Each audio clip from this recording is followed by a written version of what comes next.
Endometriosis রোগটি নির্ণয় করবার জন্য কি কোনো প্রক্রিয়া আছে বা কোনো টেস্ট আছে কিনা? সাধারণত এন্ডোমেট্রিওসিস যে অনেকগুলো স্টেজ রয়েছে, যখন প্রাইমারি স্টেজে রোগী আমাদের কাছে আসে তখন কিন্তু খুব বেশি রোগ নির্ণয় করার কোনো প্রক্রিয়া নাই, তখন কোনো ধরনের সিস্ট ফর্মেশন হয় না বা কিছু না।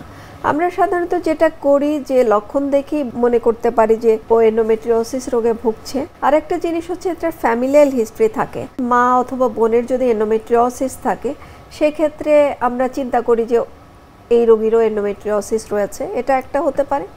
আর একটা জিনিস হতে পারে যে বন্ধ্যাত্ব ভুগছে, কোনো কারণ নির্ণয় করতে পারছি না, সেক্ষেত্রে স্টেজ 1 স্টেজ 2 এন্ডোমেট্রিওসিস থাকে। কিন্তু যখন সিস্ট ফর্মেশন হয়ে যায় তখন কিন্তু আমরা আল্ট্রাসাউন্ডে আমরা সিস্ট পাই, যেটা দেখা যায় যে সিস্টের ভিতরে কিছু রক্ত জমাট বেঁধে আছে, এটাকে এন্ডোমেট্রিওটিক সিস্ট বা চকলেট সিস্ট বলা হয়। এন্ডোমেট্রিওসিস ধরা পড়ার পরে আসলে তার পরবর্তীতে আপনারা আসলে কি করে থাকেন, চিকিৎসা কি কি আছে? ব্যাপারটা হচ্ছে কখন ধরা পড়ছে সেটার উপর ডিপেন্ড করে যে চিকিৎসা পদ্ধতি আমরা কি করব। প্রথমত কিশোর বয়সে যদি ধরা পড়ে সেক্ষেত্রে তো আমরা প্রথমেই অপারেশনে যাই না বা অন্য কোনো চিকিৎসায় যাই না। তো কিশোরী রোগের ক্ষেত্রে এন্ডোমেট্রিওসিসের কিন্তু এখন আস্তে আস্তে এন্ডোমেট্রিওসিসের প্রকোপ বৃদ্ধি পাচ্ছে। অনেক জায়গায় দেখা যায় যে বাচ্চাগুলো স্কুলে যেতে পারছে না এই পেইনের জন্য। সেই ক্ষেত্রে আমরা যেটা করি প্রথমত যে পেইন কিলার দিয়ে ব্যথাটাকে কমানোর চেষ্টা করি। কিছু কিছু ক্ষেত্রে আমরা পিল জাতীয় ঔষধ ব্যবহার করি, কারণ আপনাকে আমি বলেছি যে এন্ডোমেট্রিওসিস রোগটা অনেক ক্ষেত্রে যে মাসিকের ব্লাডটা ভিতরে জমা হচ্ছে, তো আমাদের টার্গেট থাকে কোনোভাবে যদি মাসিকটাকে আমরা বন্ধ রাখতে পারি।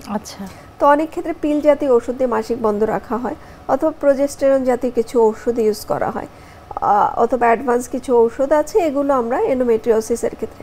কিন্তু আমাদের টার্গেট থাকে মাসিকটা বন্ধ রাখা। তবে আমাদের কিছু সমস্যার সম্মুখীন হই যে যখন মাসিক বন্ধ হয়ে যায় তখন কিন্তু অনেক রোগীর ধারণা থাকে, এবং বিশেষ করে কিশোরী মেয়েদের বাবা মার ধারণা থাকে যে মাসিক বন্ধ হলে কোনো সমস্যা হবে কিনা। আসলে এন্ডোমেট্রিওসিস একটা প্রোগ্রেসিভ ডিজিজ, তার মানে এটা কিন্তু আস্তে আস্তে বাড়বে, এটা এগোতে থাকবে, কাজে এটাকে আমাদের হল্ট করে দিতে হবে এর প্রোগ্রেশনটা। এই যেটাতে স্টেজ 1 থেকে স্টেজ 4-এ না যায়, সেই জিনিসটা করতে হলে আমাদের মাসিকটা কিন্তু বন্ধ রাখতে হয়। সেটা যে কোনো ওষুধ দেওয়া হোক, আমরা অনেক ক্ষেত্রে মাসিকটা বন্ধ রাখি। আর পেন কিলার ওই সময় মাসিকের সময় ব্যথার জন্য অনেক ক্ষেত্রে শুধু পেন কিলার দিয়েই কাজ হয়। আর আরেকটা জিনিস হয়, যারা বন্ধ্যাত্ব নিয়ে আসে তাদের চিকিৎসা পদ্ধতিতে ডিফারেন্ট হয়। সেক্ষেত্রে আমরা যেটা বলি যে বন্ধ্যাত্বর চিকিৎসায় চলে যাই, অনেক ক্ষেত্রে অপারেশনে যাই, যেমন ল্যাপারোস্কোপিতে যাই। তবে এন্ডোমেট্রিওসিসের একটা ব্যাপার যে অপারেশন করলেই যে রোগটা ভালো হয়ে যাবে তা কিন্তু না, কারণ রোগের কারণ কিন্তু মাসিক রক্তটা ভিতরে জমা হচ্ছে মোস্ট অফ দ্য ক্ষেত্রে। কাজেই আমরা অপারেশন করে দিলাম, তার 6 মাস 9 মাস 1 বছর পরে কিন্তু রোগী আবার সিস্ট নিয়ে আসে, আবার পেইন নিয়ে আসে। কাজেই প্রথমে চিন্তা ভাবনা না করে এন্ডোমেট্রিওসিস রোগের যদি অপারেশন হয়ে যায় সেক্ষেত্রে কিছু কিছু সমস্যার সম্মুখীন হয় রোগীটা। তার ওভারির অনেকখানি অংশ ফেলে দিতে হয়, ভিতরে অনেক বেশি অ্যাডিশন তৈরি হয়, মানে জোড়া পাল্টা লেগে যায়।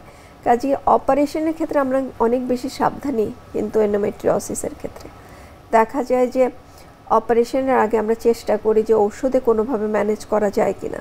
এমনও হয় যে রোগী যদি কোনোভাবে প্রেগনেন্ট হয়ে যায়, সেটাও কিন্তু এন্ডোমেট্রিওসিসের এক ধরনের চিকিৎসা। কাজে ওষুধপত্রের মাধ্যমে যদি আমরা পেশেন্টটা প্রেগনেন্ট হয়ে যায় সেক্ষেত্রে 9 মাস তো তার মাসিক বন্ধ থাকে, ব্রেস্ট ফিডিং এর সময় আরও 1-1.5 বছর মাসিক বন্ধ থাকে, এই 2-2.5 বছরে কিন্তু রোগের প্রকোপ অনেকখানি কমে যায়। কাজে এন্ডোমেট্রিওসিস রোগটার এক ধরনের চিকিৎসাও কিন্তু প্রেগনেন্ট হয়ে যাওয়া। কাজে এটা ওষুধের মাধ্যমে যেমন আমরা চিকিৎসা করি, আমরা কিছু ইনজেকশনের মাধ্যমে চিকিৎসা করি, আমরা অপারেশন বা ল্যাপারোস্কোপি অপারেশনের মাধ্যমে চিকিৎসা করি, কিছু কিছু ক্ষেত্রে রোগীকে প্রেগনেন্ট হয়ে যেতে বলি, সেটাও এক ধরনের চিকিৎসা।